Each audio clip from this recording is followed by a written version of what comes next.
이진우의 손에 잡히는 경제.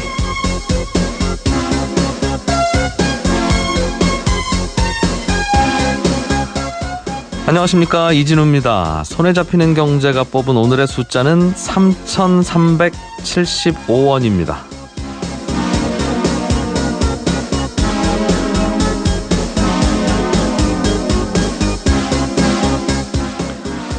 내년 최저임금을 시간당 얼마로 할지 어제까지 결정을 했어야 했는데 역시 올해도 합의를 못하고 기한을 넘겼습니다.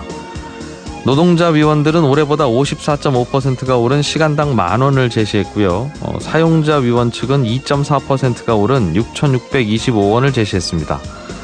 노사 양쪽이 제시한 최저임금안의 차이가 오늘의 숫자로 말씀드린 3,375원입니다. 최저임금제가 처음 도입된 건 1894년 뉴질랜드에서입니다. 우리나라에서는 그 이후에 거의 100년이 다 지난 1988년이 돼서야 이 제도가 시작됐는데요. 이 문제는 밤새워 씨름해도 사실 정답이 없습니다. 근로자 입장에서는 최저임금이 많을수록 좋지만 그 돈이 어쩌면 최저임금 받는 근로자들보다도 더 어려울 수도 있는 영세 자영업자들의 주머니에서 나와야 한다는 점에서 이 급격한 인상은 부작용을 부를 가능성도 있습니다.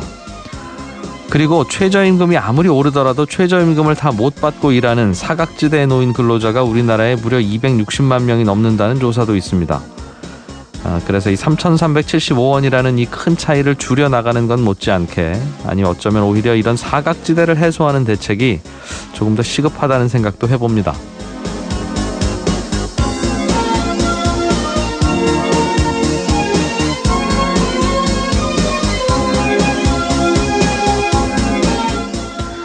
예, 6월 30일 손에 잡히는 경제입니다. 유럽에서 구글이 반독점법 위반 혐의로 과징금 3조 원을 물게 됐습니다. 자세한 이유와 배경에 대해서 취재한 기자를 연결해서 좀 들어보겠습니다. 한 청취자께서 가게 밖에서 야외에서 술이나 차를, 음식을 파는 가게들이 꽤 있던데 이렇게 야외 영업하는 건 불법입니까? 이런 질문 주셨네요. 친절한 경제에서 답을 드리겠습니다. 우리가 이벤트에 당첨되면 받는 경품, 이게 또 역사가 꽤 깊은 마케팅 방법이죠. 오늘은 이 얘기도 좀 들어보겠습니다. 광고 잠깐 듣고 오겠습니다.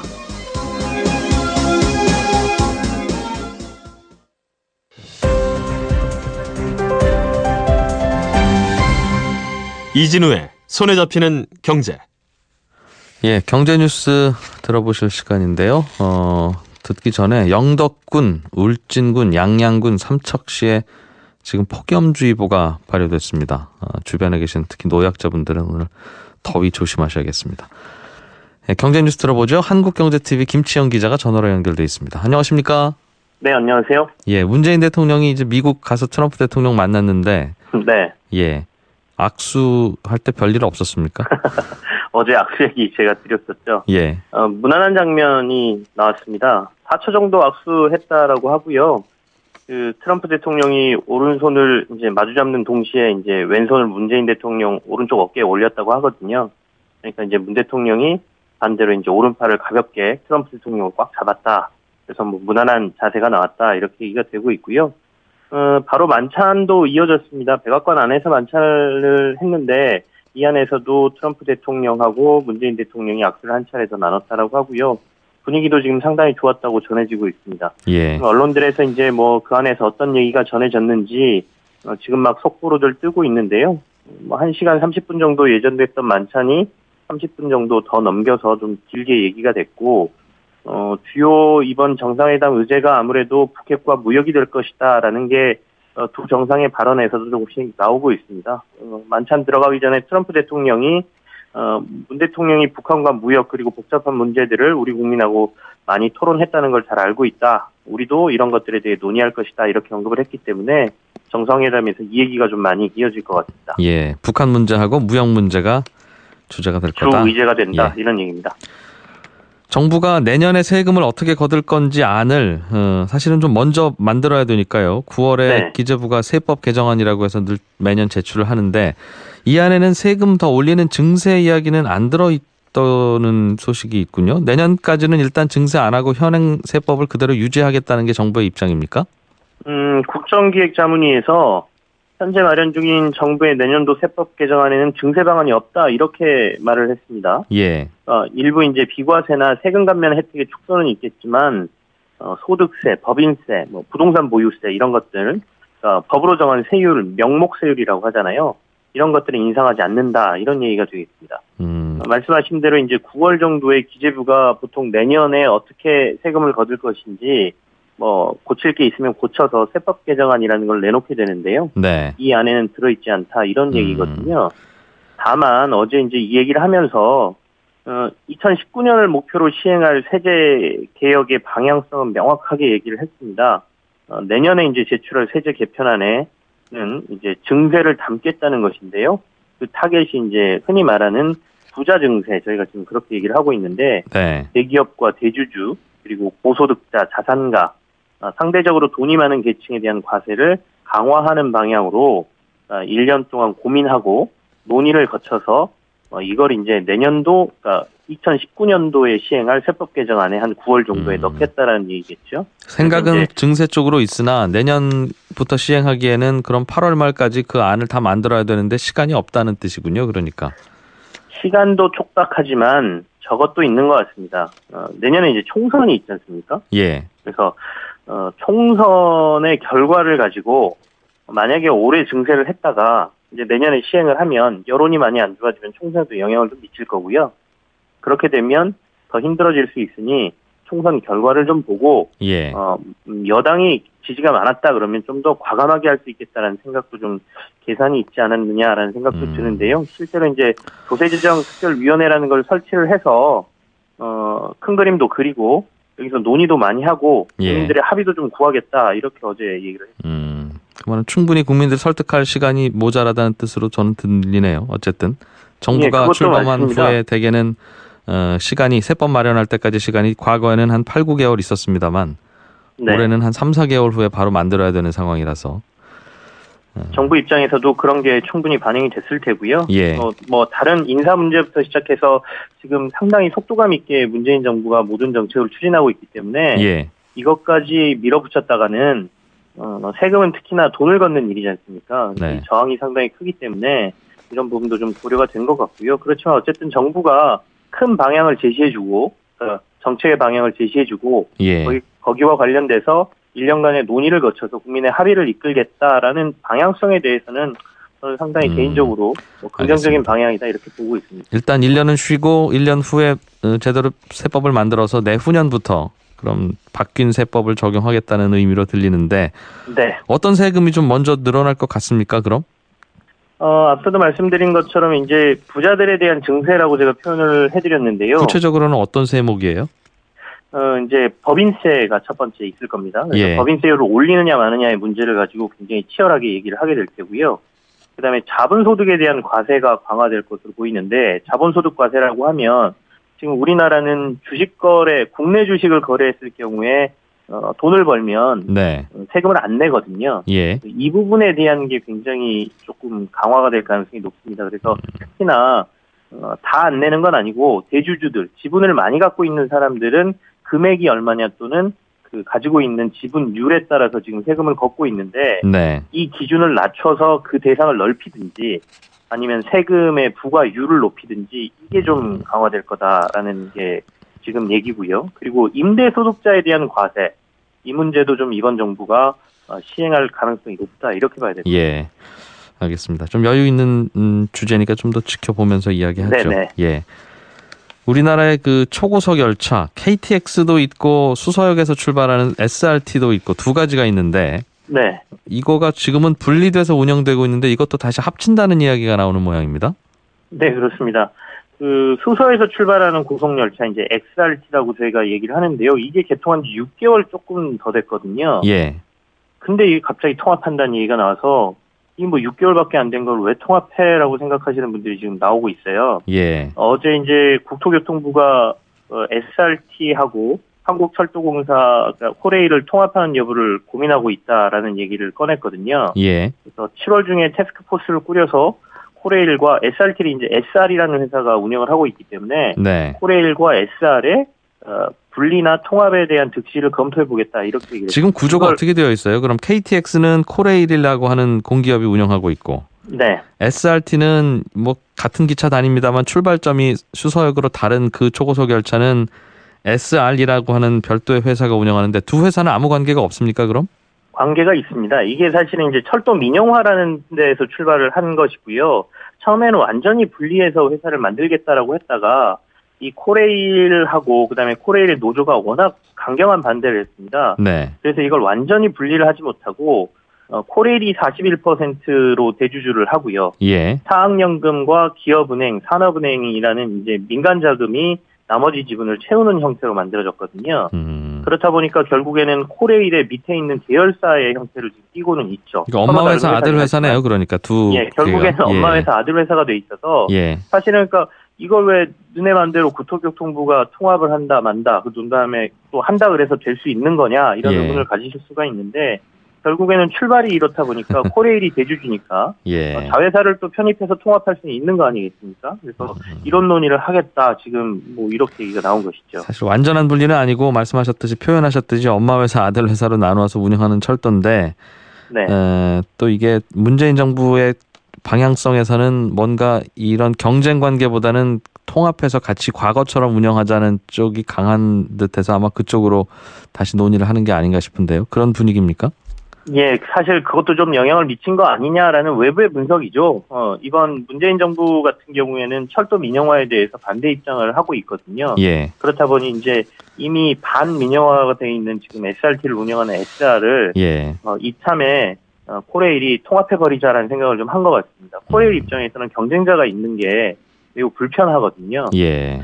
그래서 이 논의가 이렇게 이루어지는 거에 대해서 사실 소비자 입장에서는 조금 뭐라 그럴까요? 좀 아쉬움이 많죠. 왜냐하면 지금 SRT가 개통되고 난 이후에 상당히 좋다라는 평가가 많고요. 더군다나 가격도 조금 코레일보다 좀 싸기 때문에 예. 이런 면에서 소비자들에게 도움이 된다라고 그랬거든요. 예. 더군다나 최근에는 뭐 스페인의 국영철도 회사가 한국의 이 그 고속철도 간의 경쟁 체제가 굉장히 모범적이다라고 와서 보고 가고 그것도 자랑한다고 언론에 보도자료도 돌리고 그랬거든요. 네. 그런데 난데없이 지금 다시 통합한다고 하니까 소비자들 입장에서는 이걸 6개월 만에 이렇게 통합하는 게 맞는지에 대한 의문이 생기는 사실 상황입니다. 뭐 통합 운영이 소비자에게 유리한지 분리해서 경쟁시키는 게 유리한지 그것도 단기적으로 또 다르고 중장기가 다를 수 있어서 네. 고민은 좀 해야 되겠습니다만 지적하신 대로 6개월 만에 다시 이 논의할 거면 굳이 왜 분리했느냐라고 하는 질문에 대해서는 답이 좀 궁하긴 하겠네요. 네, 그렇습니다. 알겠습니다. 오늘은 여기까지만 듣죠. 고맙습니다. 네, 감사합니다. 한국경제TV의 김치형 기자였습니다.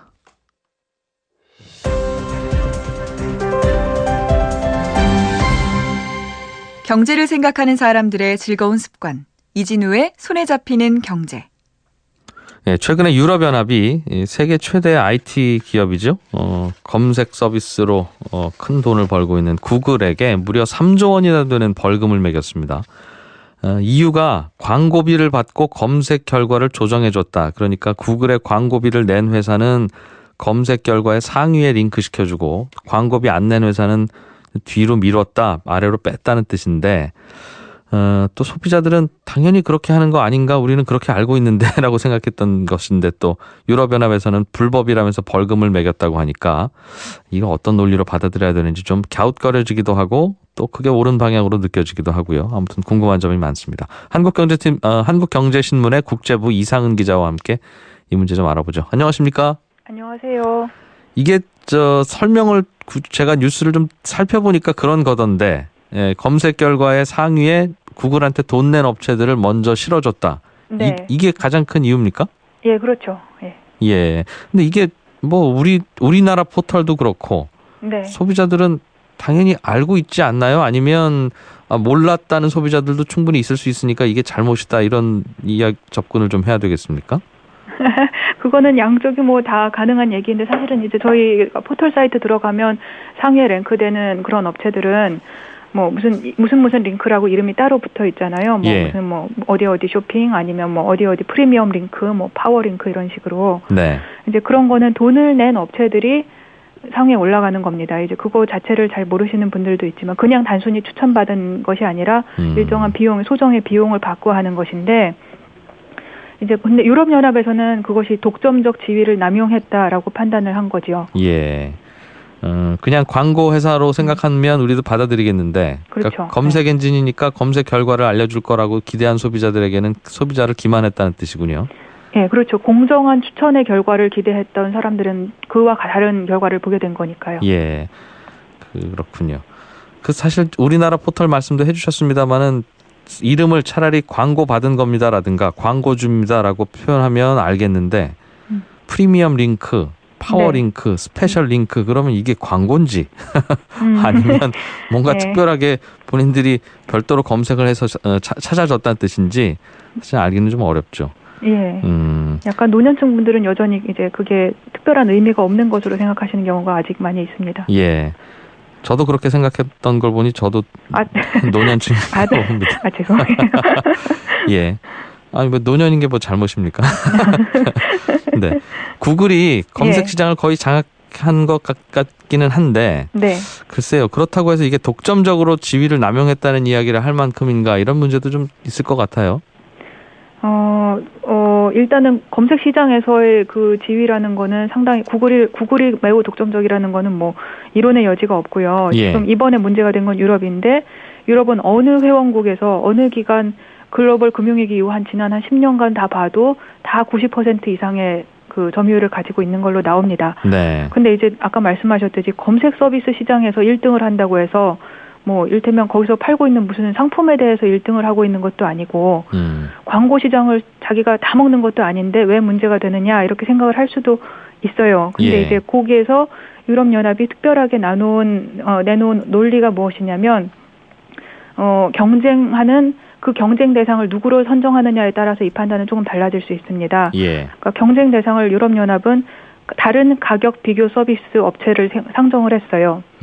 그런 업체들이 이미 클레임을 걸기도 했기 때문이기도 하거니와 네. 그런 업체들을 의도적으로 시스템적으로 페이지의 후순위에 배치했다는 거죠. 그게 무슨 말입니까? 그러니까 구글 말고 구글은 검색 업체고 예. 예를 들어 그러니까, 운동화를 사려고 하면 운동화 가격을 비교해주는 가격 비교 업체가 별도로 따로 있어요? 그렇죠. 그런 데도 있는 거죠. 이를테면 뭐 한국에도 뭐 어디라고 말씀드려도 되나? 이를테면 저희 많이 쓰는 건 뭐 다나와라든가 뭐 그런 종류의 이제 가격이 네네. 여러 개가 검색되는 그런 사이트들도 있잖아요. 예. 이제 그런 종류의 사이트가 유럽에도 있습니다. 있는데. 예. 근데 그런 데들이 경쟁할 수 있는 기회를 박탈했다라고 하는 건데 그들이 이제 유럽연합에 그걸 이유로 든 어떤 근거를 보면 그 업체들이 만약 인기가 있다고 해도 예. 구글이 자의적으로 그걸 뒤로 밀어냈다는 거예요. 세 번째 페이지나 아니면 네 번째 페이지, 다섯 번째 페이지로 밀어내서 예. 아예 소비자들이 그런 사이트가 있었어? 나는 아예 존재조차 몰랐는데 이렇게 됐다는 거죠. 예. 그 대목에서 이제 검색 서비스의 지위를 남용했다 이런 판단을 하게 된 겁니다. 예. 구글은 여러 가지 할 말은 있을 것 같은데 네. 일단 우리나라도 구글에서든 네이버에서든 검색을 하면 네. 뭐 다음에서든 돈 안 낸 업체들에 대한 내용이 뒤로 있기는 해도 없어지지는 않죠. 구글도 그렇게 했다는 건데 뒤로 미룬 게 이제 문제다라는 뜻입니까? 예, 뒤로 미룬 게 일단 문제입니다. 왜 문제이냐면 없어지는 건 물론 아닙니다만은 예. 클릭 수하고 직접 연결이 되기 때문인데요. 온라인에서 클릭만큼 중요한 게 세상에 없잖아요. 당연히 예. 클릭을 해야만 존재하는 것을 아는 것인데 예. PC 화면을 기준으로 이제 이유가 따져본 거예요. 근데 구글 검색 결과에서 제일 처음 나오는 정보가 거의 전체 클릭, 100%를 전체 클릭이라고 보면 그중에 3분의 1 이상 35%를 가져갑니다. 네. 그리고 두 번째는 한 17%밖에 못 얻고 세 번째는 11%. 그래도 이제 첫 번째 페이지에 게재되면 다행이에요. 왜냐하면 첫 번째 페이지가 95%를 가져가거든요. 예. 두 번째 페이지로 가도 1%, 첫 번째 거로 가도 1%밖에 못 가져가는데 아까 말씀드린 대로 어디는 뭐 네 번째 페이지 이렇게 갔다 그러면은 온라인 세상에선 존재하지 않는 거가 되는 거죠. 구글이 장사하지 말고 중립을 지키라는 뜻 같기도 하네요. 그렇죠. 예. 구글 입장에서는 우리도 장사하려고 설립한 업체인데 이게 무슨 말입니까? 당연히 반발할 수는 있을 것 같은데 구글 측의 논리는 뭡니까? 구글도 상당히 할 말이 많긴 많습니다. 일단 첫 번째는 그 가격 비교 서비스 업체라는 데를 경쟁 상대로 꼽은 것 자체가 좀 문제가 있다. 예. 자기네가 보기에는 그 업체들은 시장에서 자연 도태되어 가는 업체들이다라는 거예요. 그런 업체들 솔직히 저희도 이제 유럽에 어느 그런 업체가 있지 이렇게 딱 들으면 생각나는 데는 없잖아요. 예. 그러니까 시장에서 이미 그런 서비스가 한물 갔다.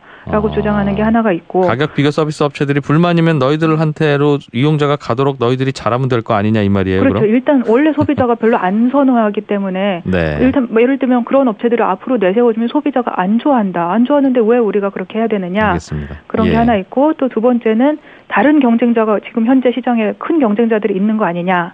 그게 예를 들면 아마존 아니면 이베이는 이제 우리 한국 지마켓이나 옥션 가지고 있는 회사인데요. 예. 그런 회사들이 우리의 지금 현재 경쟁 상대고 우리가 아마존으로 들어가는 걸 막지를 않았는데 그럼 소비자들이 이미 구글에서 아마존 검색해서 다들 들어가고 있는데 우리가 그거 안 막았다. 네. 그러면 경쟁 상대를 다르게 본다면 이걸 다르게 해석할 여지가 있는 거 아니냐고 주장을 하죠. 네.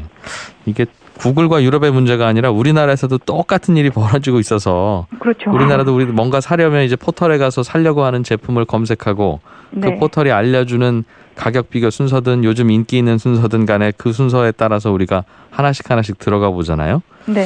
그걸 이제 앞으로 이거 독점인이 그렇게 하지 말라고 볼 건지. 안 그래도 우리 서점 같은 데 가도 서점에 가도 가끔 여기저기에 그 책을 잘 보이는 곳에 쌓아놓거나 아니면 뭔가 포스터를 붙여놓거나 하는 게 이게 뭐 그냥 붙여놓은 게 아니라 다 돈 받고 붙이는 광고라고 하더군요. 아, 그래요? 그건 네. 제가 몰랐는데. 예. 아, 그렇구나. 예, 제 책이 많이 안 쌓여있길래 왜 제 책은 없습니까? 그랬더니 광고료를 해야 한다고. 농담입니다. 예. 그러면 어떻게 해야 됩니까? 검색 엔진이 그럼 광고비 받았든 안 받았든 관계없이 그 광고비 받은 광고주를 구대해서는 안 된다는 주장이라면 또 포털은 우리는 뭘 먹고 사느냐라는 반론을 펼 수도 있고. 그렇죠. 왜냐하면 지금까지 다 IT 업체들은 되게 비슷한 사업 모델을 썼었어요. 여러 가지 검색이든 아니면 뭐든 간에 일단 자리를 크게 깔아놓고 사용자가 많이 오게 해서 네. 그 사람들한테 여러 가지 부가 서비스를 뭐 광고가 대표적인 예고 그런 걸 팔았는데 그런 걸 이제 독점적인 지위를 남용했다 이렇게 하면은 뭐 우린 땅 파먹고 알겠습니다. 사냐 이러잖아요. 예. 근데 이제 다른 방법이 있긴 있습니다. 가장 쉬운 거는 병렬적으로 뭐 첫 화면에 돈 받고 제공하는 자리도 있더라도 돈 안 받고 하는 자리도 같이 보여준다든가. 아, 첫 화면을 다 돈 받는 걸로 깔지 말고? 그렇죠. 예. 그런 식으로 하면 이걸 규정을 우회해 갈 수 있는 여지가 당장 있죠. 첫 화면도 아래 위가 다르니 좌우로 나누라고 하겠군요. 예, 그렇습니다. 알겠습니다. 이 논란이 우리 국내의 인터넷 기업들 혹은 국내의 쇼핑몰들에게는 혹시 미치는 영향이 없을까요? 지금 당장 무슨 영향이 있을 것 같지는 않습니다. 왜냐하면 이건 유럽에서 유럽 법을 가지고 유럽 지역 사업자를 대상으로 판단한 거기 때문에 이제 한국 시장에 바로 네이버가 문제가 되고 이렇게는 아닐 텐데 일단 그런 논리가 이게 전파되는 게 하나가 있을 테고 그리고 또 만약에 네이버가 굉장히 잘 돼서 이제 유럽에 가서 팔면 문제 될 수도 있겠죠. 근데 거기 가면 경쟁자들 중에 하나에 불과하고요. 네. 근데 간접적인 영향은 있을 수 있을 것 같아요. 예를 들면 구글이 광고를 안 받는 콘텐츠의 자리를 만들어준다. 그래서 국내 업체들에도 그런 기회가 만약에 무슨 삼성의 뭐에 아니면 LG의 어떤 거에 제품에 그 기회가 간다. 그러면 국내 업체들로서는 더 비용이 덜 들면서 더 효과가 큰 그런 서비스가 외부에 오픈되면 그런 쪽으로 갈 수도 있겠죠. 그러니까 그런 외부 효과들이 파급력이 있지는 알겠습니다. 않을까 생각합니다. 전문가들은 이 싸움이 사실은 구글의 뭔가가 잘못됐거나 유럽 연합의 어떤 문제가 아니라 사실은 유럽과 미국이 싸우는 거다. 그 중간에서 구글이 끼어서 지금 새우 등까지는 아닙니다만 그런 상황이라고 보는 분들도 있더군요. 이건 무슨 배경에서 그렇게 생각하는 겁니까? 그런 성격도 사실 없지는 않은데 이게 얘기하자면 아주 긴 얘기긴 하지만 이를테면 미국은 글로벌 금융위기 때 도이치뱅크나 이런 유럽 은행들의 미국에서 모기지 채권을 잘못 팔았다면서 벌금을 굉장히 세게 매겼었거든요. 그러니까 이제 유럽이 그거에 대응 성격으로 미국의 실리콘밸리 IT 기업들이 다 유럽에 와서 다양한 활동들을 하고 있지 않습니까? 예를 들면 애플도 있고 구글도 있고 근데 그런 데를 상대로 자꾸 아주 대규모의 반독점법을 이용해서 과징금을 부과하는 것이 서로 이렇게 주고받는 거라는 거죠. 근데 양쪽 다 인정은 안 합니다. 당연히 그건 우리 할 만해서 한 거라고 그러지 그런 이유는 얘기를 안 하는데 근데 이제 액수도 사실 비슷하고 누가 하나 하면 이쪽도 하나 하고 하는 걸 봐서는 어쩐지 양상이 좀 그렇게 흘러간다 이런 견해들이 많습니다. 미국과 유럽의 다툼 사이에서 각자 미국 기업과 유럽 기업이 서로 이렇게 그렇죠. 서로 피해를 보게 되는 그렇게 또 볼 수도 거죠. 있겠어요. 네. 알겠습니다. 한국경제신문 이상은 기자였습니다. 고맙습니다. 네, 감사합니다.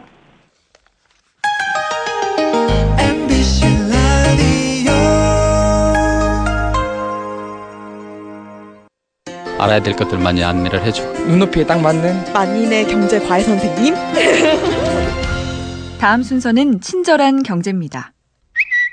예, 오늘은 청취자 박지원 씨가 보내주신 질문인데요. 요즘 길거리에 보면 마당이나 옥상, 테라스 이런 야외에서 술이나 음료나 음식 파는 가게들이 꽤 있던데 뉴스를 들으니까 이렇게 야외에서 영업하는 건 다 불법이라는 말도 있고 또 괜찮다는 얘기도 있던데 이게 뭐가 맞는 말입니까? 이런 질문 주셨습니다.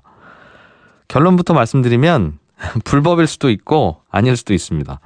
왜 똑같이 야외에서 하는 영업인데 어디는 불법이고 어디는 합법이냐면 일단은 모두 불법 영업이라고 보시면 되는데요. 음식점 영업을 하려면 지자체에다가 내가 어떤 건물에 있는 바닥 면적 몇 제곱미터짜리 가게에서 뭘 팔 거다 이렇게 신고를 해야 되거든요. 그러니까 식품위생법에 그렇게 영업 장소와 면적을 꼭 정해놓고 신고하도록 되어 있는데 테라스나 옥상, 마당 이런 야외 공간은 여기서 영업할 거라고 신고하려고 해도 신고를 안 받아줍니다. 왜냐하면 그런 야외 공간은 원래 거기다가 빨래나 널고 뭐 담배나 피우고 혹시 불나면 대피하고 그런 용도로 만든 공간이고 그렇게 허가해 준 공간이지 거기서 사람이 거주하거나 음식점 영업을 하거나 그런 용도로 허가해 준 공간이 아니라는 이유로 신고를 안 받아줍니다. 그래서 우리 가게에는 실내가 10평이고 거기에 붙은 합법적인 테라스 공간이 5평이 있는데 그래서 총 15평에서 영업하겠습니다. 이렇게 신고하려고 해도 신고를 안 받아줍니다. 그래서 우리나라에서는 자기 땅 자기 건물이라도 야외에서 음식 파는 건 식품위생법 위반입니다. 규제하는 법 이름이 식품위생법이라고 해서 이게 위생에 문제가 있어서 그런가? 그건 아니고요. 영업 신고를 한 딱 그 공간에서 음식 팔아야 되는데 야외 공간은 영업 신고 자체를 못하게 되어 있어서 어쩔 수 없이 다 불법입니다. 그럼 야외에서 파는 건 다 불법이냐? 예외가 있습니다. 시군구청장이 여기서는 야외 영업하셔도 돼요 해서 지도에서 쭉 금 그어서 구역을 정해놓으면 그 지역은 괜찮습니다. 서울에서 몇 군데 그런 곳이 있고요. 그런 곳이 아니라도 사실은 현장에서는 이게 불법인지 아닌지가 참 애매한 것이 야외 영업을 하는 식당 주인이요. 우리는 야외 영업한 게 아니라 야외 공간이 우리 땅이라 그냥 우리가 식탁 하나 갖다 놨을 뿐이고 음식은 실내에서 드시라고 팔았는데 굳이 손님이 야외에 놓인 식탁에서 갖고 가서 먹겠다고 해서 우리는 그냥 음식 들어다 거기다 옮겨준 것 뿐입니다. 우리는 음식을 손님이 집에 가서 먹든 어디서 먹든 그 장소는 상관할 수 있는 게 아니니까 우리 먹겠다고 해서 판 것뿐이지 그 손님이 음식을 하필 그 테라스 공간에 갖고 가서 먹는데 우리가 말릴 수는 없지 않습니까? 이런 식으로 주장을 하면 또 이게 법 위반은 아닌 게 될 수 있습니다. 야외 공간에서 음식 먹는 게 사실은 먹는 사람 입장에서는 나쁜 게 아니고 기분이 좋은데 문제는 그게 열린 공간이다 보니까 소음이나 음식 냄새가 외부로 퍼지기 쉽잖아요. 그러면 주변에 사는 주택가인 분들은 또 피해가 갈 수도 있어서 막는 건데 또 그렇다고 다 막을 수도 없고 다 허용할 수도 없고 그래서 이 부분에 대한 사회적 합의가 좀 있어야 될 것 같기도 합니다. 친절한 경제였습니다. 친절한 경제에 질문이 채택되신 분께는 백화점 상품권을 드립니다.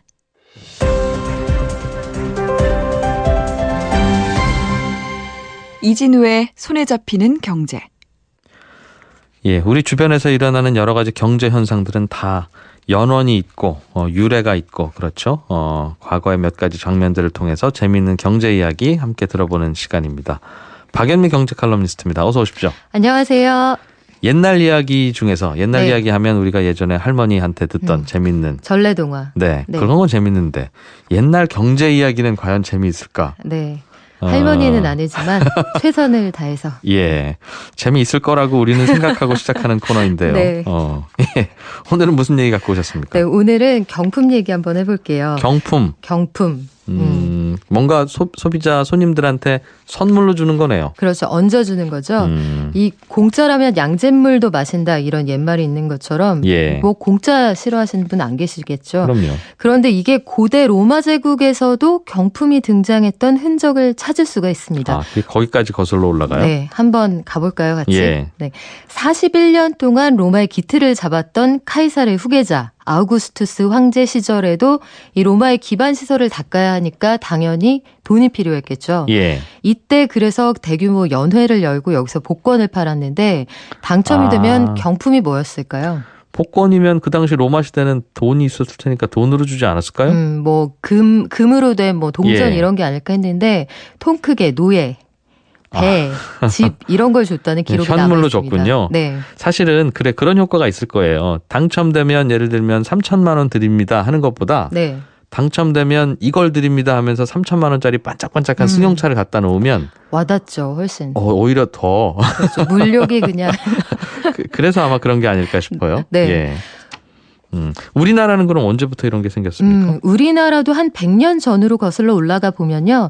처음 만들어진 우리나라 최초의 화장품 박가분이라고 아마 이름은 들어보셨을 거예요. 예. 이게 당초에는 포목상에서 혼수응정할 때 얹어주던 경품이었습니다. 그러니까 비단 같은 걸 팔 때 요걸 얹어줄 테니 조금 더 사세요 이런 경품이었는데 그 전까지는 여자들이 자기 화장품을 자기가 만들어서 썼어요. 분을. 그렇죠. 얼굴에 바르는 분을 어떻게 만들어요? 저처럼 시골에서 자란 분들은 아마 아실 텐데 분꽃의 그 씨앗 같은 것들을 빻으면 예, 하얀 가루가 나오거든요. 예. 그런 거나 아니면 그 쌀가루를 곱게 갈아서 그걸 개어서 얼굴에 발랐으니 얼마나 어색했겠어요. 아주 그 귀신 화장이 되었을 텐데 밀착력도 떨어지고요. 예. 이 화장품이 아주 괜찮았던 그런데 모양이에요. 박가분이라고 하는 화장품을 만들어서 이게 그래서 이걸 좀 팔아보자, 화장품 시장을 석권해보자고 생각하고 만든 게 아니라 전혀 그렇지 않습니다. 포목상에서 물건 살 때 1+1이었죠. 이거 하나 네. 좀 얹어줄 테니까 그냥 이거 하나 더 사가세요. 이제 이런 경품 용도로 만든 것이다. 그렇죠. 그리고 이걸 처음 만든 분의 그 이력도 좀 특이한데요. 예. 맨 처음에 박가분을 만든 사람이 말 그대로 박씨입니다. 포목상 박승직인데 이분이 누구냐면 두산그룹 박두병 초대 회장 선친이에요. 그러니까 박승직 씨가 예. 1896년 8월 1일에 지금의 종로 사가에다가 근대식 상점을 열었는데 네. 여기에서 이제 우리나라 최초의 화장품인 박가분을 제조해서 판매를 하고 포목상을 같이 겸해서 계속 장사를 하다 보니 비단 사러 오는 사람보다 박가분 네. 사러 온 사람이 더 많았던 거죠. 원래는 그러면 포목상이었군요. 그렇죠. 그리고 사은품으로 제조해서 만들기 시작한 게 분가루였는데 오히려 그거 찾으러. 그렇습니다. 이게 어마어마한 인기를 끌었다. 이걸 좀 유추해 볼 수 있는 게 당시 기록에 하루에 최대 5만 갑씩 나갔다는 기록도 있어요. 5만 갑이면 지금도 사실 그 홈쇼핑으로 치면 대박 상품이거든요. 예. 박승직 씨가 이렇게 해서 박가분을 팔아서 남긴 이문을 가지고 일본 사람들이 만든 맥주 공장에 투자를 하고요. 후에 그 인연을 가지고 두산그룹이 동양맥주 오비를 인수하게 됩니다. 그럼 이 하얀 가루 박가분이 네. 지금의 두산그룹 만든 거네요. 그렇죠. 박가분이 맥주와 두산그룹이 되는 그 희귀한 장면을 우리가 같이 보고 옛날 있는 경제 거죠. 이야기 듣다 보면 네. 그 당시로 돌아가고 싶어요. 저는. 막 가면 저도 만들 수 있을 기회를 것 같거든요. 그쵸, 예, 기회를 근데 잡을 수 있을 것 같고. 지금은 이건 하얀 가루 만들어서 제가 팔아보면 몇 개나 팔리겠습니까? 그때 당시에 쿠션 이런 거 만들었으면 또 어땠을까 싶기도 해요. 쿠션이 뭐예요? 얼굴에 이렇게 칠하는. 네. 분 바르는. 네. 네. 그러니까 기회가 참 많았다는 생각이 뒤늦게 네. 기회가 줄어든 현대를 살다 보면 요즘이 살만하다는 어른들 말씀 들으면 저도 거꾸로 네. 그래도 그때는 기회가 많았잖아요 라는 생각을 우리 애들도 하게 그 되더군요. 생각할지도 몰라요. 예. 아빠는 그때 뭐 했어 이렇게. 1970년대로 좀 넘어오면 이번에는 조미료 전쟁이라고 부르는 경품 전쟁이 벌어졌다는데요. 네, 이게 무슨 당시에 말이에요? 이 한때는 구입한 조미료 포장지를 모아서 보내면 선착순 만 명에게 순금 반지를 준다 이런 파격적인 경품 행사가 온 나라를 들썩이게 한 일도 있었습니다. 이게 1970년의 일인데요. 네. 주요 일간지의 광고들을 살펴보면 조미료 시장을 양분하고 있었던 게 미원과 미풍, 그러니까 지금 이름으로 바꾸면 예. 대상과 CJ거든요. 어느 정도로 살벌한 경쟁 구도가 나타났냐면 선공에 나섰던 현재 CJ, 그러니까 당시 미풍이 1970년 2월 6일에 네. 조선일보에 이런 광고를 냅니다. 조미료 봉지 5장을 보내시면 선착순 만 명에게 고급 스웨터를 드립니다. 그 밖에도 내복 3만 벌, 보자기 3만 개 등 총 경품이 10만 개였어요. 이게 전무후무한 규모의 개국 이래 가장 큰 경품 행사였다고 해요. 이게 미풍이라고 하는 조미료. 네. 근데 이게 삼성이 만든 거죠. 결국 CJ라고 하지만 그 당시에는 제일제당이었을 것이고 네. 이병철 회장, 삼성 창업주가 이 마케팅을 선택한 거네요. 그렇죠. 라이벌인 미원도 그럼 질 수 맞불을 없죠. 당시에 이제 팽팽하게 맞서던 현재의 대상, 그러니까 미원도 맞불을 놨는데 네. 미풍이 한 것처럼 조미료 포장지 5장을 받아서 경품을 주는데요. 네. 저희는 추첨 이런 거 안 합니다. 통 크게 보내주면 다 드립니다. 이렇게 경품 행사를 업그레이드하면서 예. 선착순 10,000명에게 주는 상품으로 순금 반지를 내걸었어요.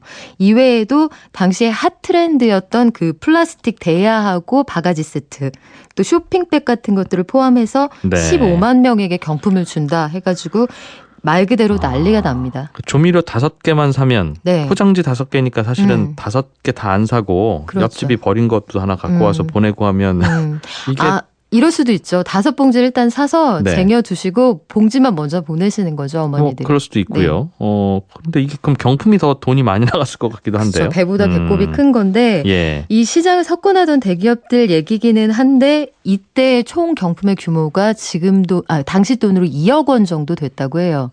이걸 지금 돈으로 환산을 하면 한 100억 원이 되는 규모라고 하니까 예. 지금 기준으로도 어마어마한 전쟁인데. 근데 이거 해서 그럼 예를 들면 미풍이든 미원이든 소비자가 일단 한번 써봤다고 쳐요. 네.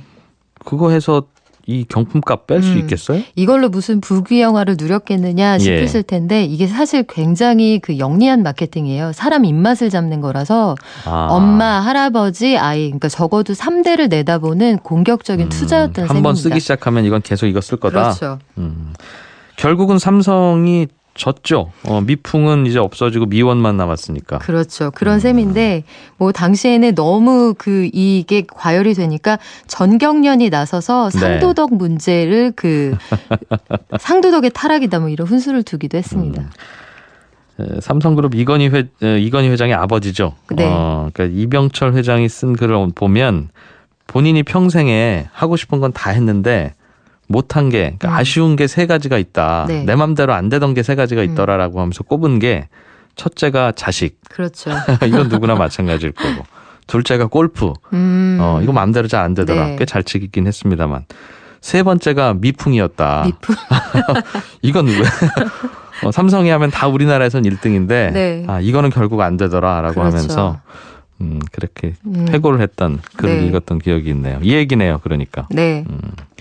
소주업체들도 그 이후에 이런 경품 전쟁을 했다는. 네. 이제 조미료 전쟁이 일단락되고 이듬해인 1971년에 백화, 진로, 사막, 보해, 보배, 금복주까지 이 6대 소주 회사가 출혈 경쟁에 나섰는데요. 당시에 이제 경품을 처음으로 뚜껑을 열면 뚜껑 뒤에서 바로 확인할 수 있는 그런 마케팅이 이때 처음 등장을 했습니다. 예. 요걸로 확인을 하다 보니까 사람들이 소주를 너무 많이 마신 거예요. 해서 1년 만에 소주 판매율이 50%가 넘어가면서 이 미풍양속을 해친다고 해서 정부가 단속에 나서는 상황까지 벌어지고 이때 경품이 무려 코로나 승용차, 또 황소, 냉장고, 피아노처럼 당시 부의 상징이라고 할 만한 것들이 총망라되기도 했습니다. 예. 이때가 우리나라 경제가 빠르게 커지는 때라. 네. 박 기자 설명해 주셨듯이 다 지금 당장은 경품 가격이 많이 나가지만 한번 이렇게 시장을 점유하기 시작하면 이제 성장하는 게 다 우리 게 되니까. 그렇죠. 예. 그런 생각을 했겠군요. 외환위기 이후로 넘어오면 이게 뭐 경품도 굉장히 비싸지기도 하고. 예. 이게 시대상을 반영하는 것이기도 한데요. 경품이 1997년에 환란으로 실직해서 가정이 무너지고 집을 뺏기는 분들이 많았어요. 그래서 역설적으로 외환위기가 약간 잠잠해진 다음에 최초로 아파트가 경품으로 등장을 합니다. 그리고 세월호 참사 직후에는 소비가 급감했잖아요. 당시에는 백화점들이 잃어버린 매출을 만회하려고 1등 경품으로 최고 10억 원짜리 상품권을 내걸어서 대단히 화제가 되기도 했습니다. 이건 경품이라기보다는 이젠 복권처럼 됐네요. 그렇죠. 예. 이 경품이라는 게 그럼 이 비즈니스에서는 어떤 역할을 했다고 정리를 할 수 있을까요? 글쎄요. 경품이 때로는 배보다 배꼽이 더 커지기도 했는데 한편으로는 달콤한 꿈이고 유혹이기도 하지만 어느 면에서 보면 합리적인 경제관을 좀 해치는 것 아닌가 이런 반성도 있어요. 또 한때 경품 추첨을 조작해서 외제차 가로채고 고객 정보는 팔아넘긴 유통업체도 있었잖아요. 네. 이런 것들 보면 그동안 내가 경품과 맞바꾼 나의 개인정보가 대체 몇 건이었나 이런 생각도 해보게 됩니다. 그래도 경품을 하면 저는 그냥 지나치기는 좀 어려운 여전히 유혹이 남아 있습니다. 돼본 적이 없어서요. 점점 확률이 커지시는 거예요. 들어본 적이 없으니까. 이제는 제 차례인가요? 네, 100번 하면 한 번 정도로 확률적으로 될 텐데 90번 정도 안 되셨으면 몇 번 안 남았습니다. 10번만 더 응모해 보겠습니다. 박연미 경제 칼럼니스트였습니다. 고맙습니다. 고맙습니다. 예, 손에 잡히는 경제 오늘 순서는 여기까지입니다.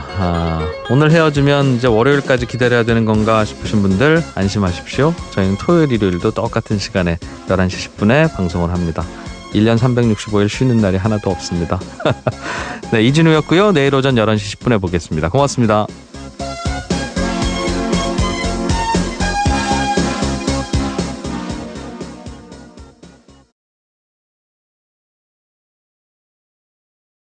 예.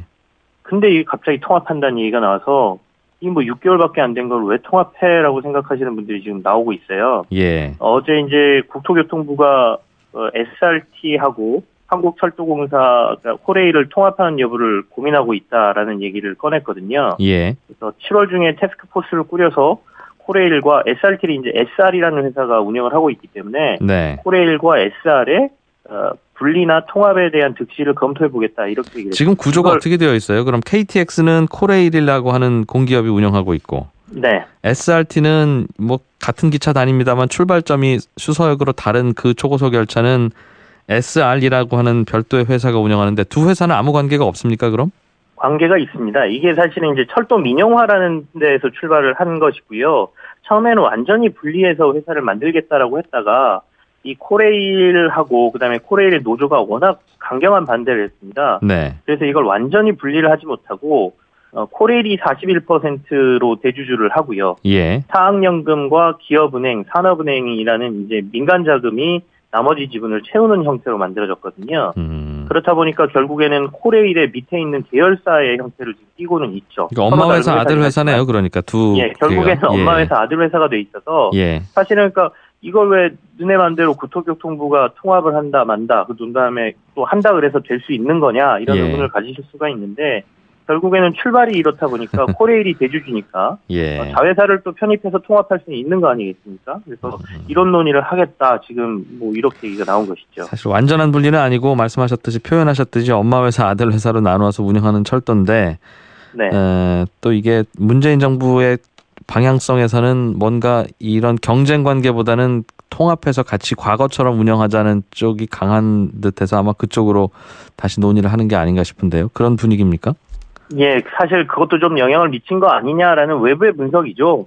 이번 문재인 정부 같은 경우에는 철도 민영화에 대해서 반대 입장을 하고 있거든요. 예. 그렇다 보니 이제 이미 반민영화가 되어 있는 지금 SRT를 운영하는 SR을 이참에 코레일이 통합해버리자라는 생각을 좀 한 것 같습니다. 코레일 입장에서는 경쟁자가 있는 게 매우 불편하거든요. 예.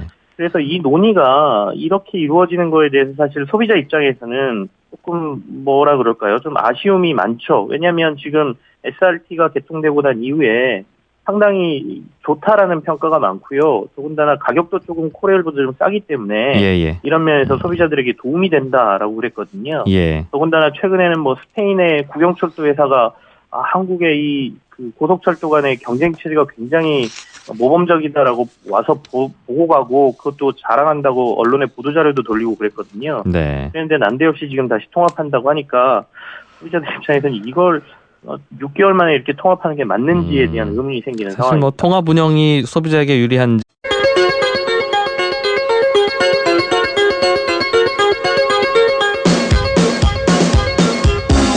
이진우의 손에 잡히는 경제.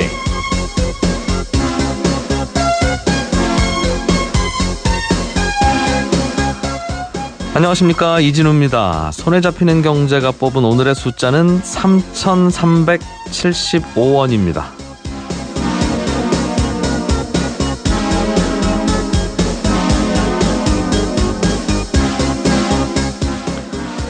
내년 최저임금을 시간당 얼마로 할지 어제까지 결정을 했어야 했는데 역시 올해도 합의를 못하고 기한을 넘겼습니다. 노동자 위원들은 올해보다 54.5%가 오른 시간당 10,000원을 제시했고요. 사용자 위원 측은 2.4%가 오른 6,625원을 제시했습니다. 노사 양쪽이 제시한 최저임금안의 차이가 오늘의 숫자로 말씀드린 3,375원입니다. 최저임금제가 처음 도입된 건 1894년 뉴질랜드에서입니다. 우리나라에서는 그 이후에 거의 100년이 다 지난 1988년이 돼서야 이 제도가 시작됐는데요. 이 문제는 밤새워 씨름해도 사실 정답이 없습니다. 근로자 입장에서는 최저임금이 많을수록 좋지만 그 돈이 어쩌면 최저임금 받는 근로자들보다도 더 어려울 수도 있는 영세 자영업자들의 주머니에서 나와야 한다는 점에서 이 급격한 인상은 부작용을 부를 가능성도 있습니다. 그리고 최저임금이 아무리 오르더라도 최저임금을 다 못 받고 일하는 사각지대에 놓인 근로자가 우리나라에 무려 260만 명이 넘는다는 조사도 있습니다. 그래서 이 3,375원이라는 이 큰 차이를 줄여나가는 건 못지않게, 아니 어쩌면 오히려 이런 사각지대를 해소하는 대책이 조금 더 시급하다는 생각도 해봅니다.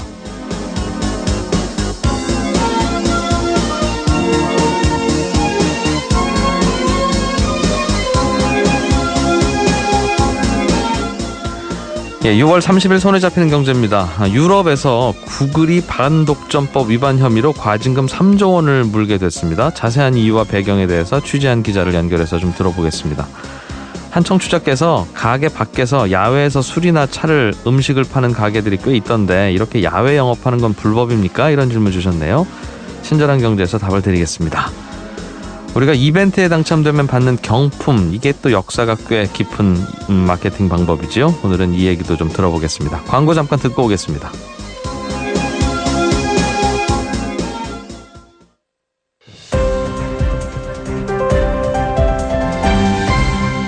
이진우의 손에 잡히는 경제.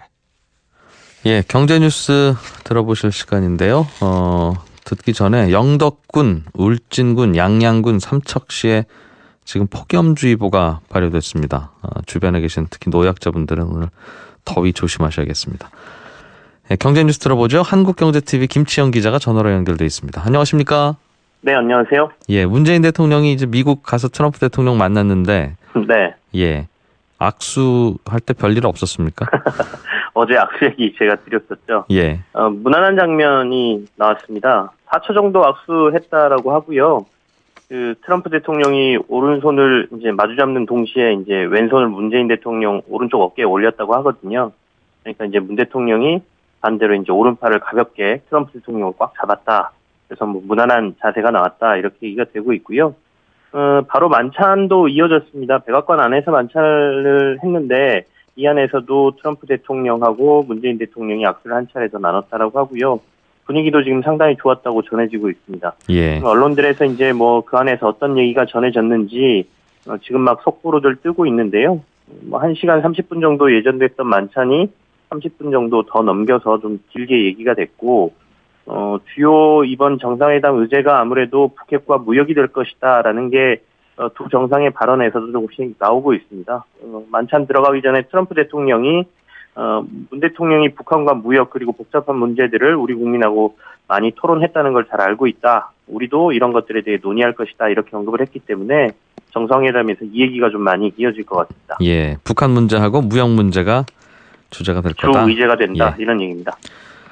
정부가 내년에 세금을 어떻게 거둘 건지 안을 사실은 좀 먼저 만들어야 되니까요. 9월에 네. 기재부가 세법 개정안이라고 해서 늘 매년 제출을 하는데 이 안에는 세금 더 올리는 증세 이야기는 안 들어있다는 소식이 있군요. 내년까지는 일단 증세 안 하고 현행 세법을 그대로 유지하겠다는 게 정부의 입장입니까? 국정기획자문위에서 현재 마련 중인 정부의 내년도 세법 개정안에는 증세 방안이 없다 이렇게 말을 했습니다. 예.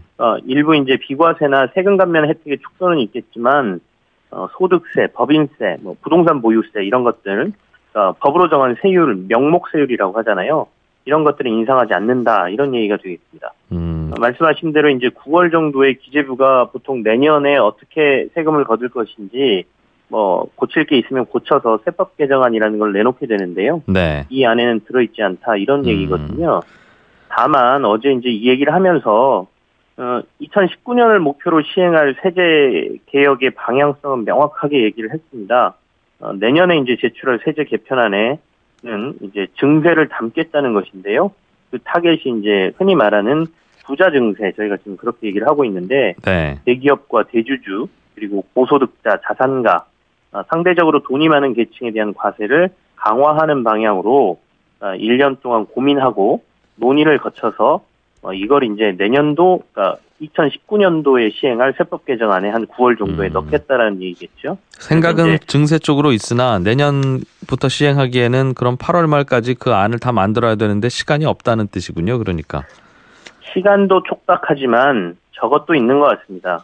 내년에 이제 총선이 있지 않습니까? 예. 그래서 총선의 결과를 가지고 만약에 올해 증세를 했다가 이제 내년에 시행을 하면 여론이 많이 안 좋아지면 총선에도 영향을 좀 미칠 거고요.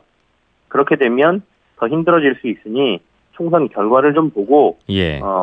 여당이 지지가 많았다 그러면 좀 더 과감하게 할 수 있겠다라는 생각도 좀 계산이 있지 않았느냐라는 생각도 드는데요. 실제로 이제 조세지정특별위원회라는 걸 설치를 해서 큰 그림도 그리고 여기서 논의도 많이 하고 국민들의 합의도 좀 구하겠다 이렇게 어제 얘기를 했습니다. 그러면 충분히 국민들 설득할 시간이 모자라다는 뜻으로 저는 들리네요. 어쨌든 정부가 출범한 맞습니다. 후에 대개는 시간이 세법 마련할 때까지 시간이 과거에는 한 8, 9개월 있었습니다만 네. 올해는 한 3, 4개월 후에 바로 만들어야 되는 상황이라서 정부 입장에서도 그런 게 충분히 반영이 됐을 테고요. 예. 뭐 다른 인사 문제부터 시작해서 지금 상당히 속도감 있게 문재인 정부가 모든 정책을 추진하고 있기 때문에 예. 이것까지 밀어붙였다가는 세금은 특히나 돈을 걷는 일이지 않습니까? 네. 저항이 상당히 크기 때문에 이런 부분도 좀 고려가 된 것 같고요. 그렇지만 어쨌든 정부가 큰 방향을 제시해주고 정책의 방향을 제시해주고 예. 거기와 관련돼서 1년간의 논의를 거쳐서 국민의 합의를 이끌겠다라는 방향성에 대해서는 저는 상당히 개인적으로 긍정적인 알겠습니다. 방향이다 이렇게 보고 있습니다. 일단 1년은 쉬고 1년 후에 제대로 세법을 만들어서 내후년부터 그럼 바뀐 세법을 적용하겠다는 의미로 들리는데 네. 어떤 세금이 좀 먼저 늘어날 것 같습니까? 그럼? 앞서도 말씀드린 것처럼 이제 부자들에 대한 증세라고 제가 표현을 해드렸는데요. 구체적으로는 어떤 세목이에요? 이제 법인세가 첫 번째 있을 겁니다. 그래서 예. 법인세율을 올리느냐 마느냐의 문제를 가지고 굉장히 치열하게 얘기를 하게 될 테고요. 그다음에 자본소득에 대한 과세가 강화될 것으로 보이는데 자본소득 과세라고 하면 지금 우리나라는 주식거래, 국내 주식을 거래했을 경우에 돈을 벌면 네. 세금을 안 내거든요. 예. 이 부분에 대한 게 굉장히 조금 강화가 될 가능성이 높습니다. 그래서 특히나 다 안 내는 건 아니고 대주주들, 지분을 많이 갖고 있는 사람들은 금액이 얼마냐 또는 그 가지고 있는 지분율에 따라서 지금 세금을 걷고 있는데 네. 이 기준을 낮춰서 그 대상을 넓히든지 아니면 세금의 부과율을 높이든지 이게 좀 강화될 거다라는 게 지금 얘기고요. 그리고 임대소득자에 대한 과세, 이 문제도 좀 이번 정부가 시행할 가능성이 높다 이렇게 봐야 됩니다. 예. 알겠습니다. 좀 여유 있는 주제니까 좀 더 지켜보면서 이야기하죠. 네네. 예. 우리나라의 그 초고속 열차 KTX도 있고 수서역에서 출발하는 SRT도 있고 두 가지가 있는데 네. 이거가 지금은 분리돼서 운영되고 있는데 이것도 다시 합친다는 이야기가 나오는 모양입니다. 네, 그렇습니다. 그 수서에서 출발하는 고속열차 이제 XRT라고 저희가 얘기를 하는데요. 이게 개통한 지 6개월 조금 더 됐거든요. 분리해서 경쟁시키는 게 유리한지 그것도 단기적으로 또 다르고 중장기가 다를 수 있어서 네. 고민은 좀 해야 되겠습니다만 지적하신 대로 6개월 만에 다시 이 논의할 거면 굳이 왜 분리했느냐라고 하는 질문에 대해서는 답이 좀 궁하긴 하겠네요. 네, 그렇습니다. 알겠습니다. 오늘 여기까지만 듣죠. 고맙습니다. 네, 감사합니다. 한국경제TV의 김치형 기자였습니다.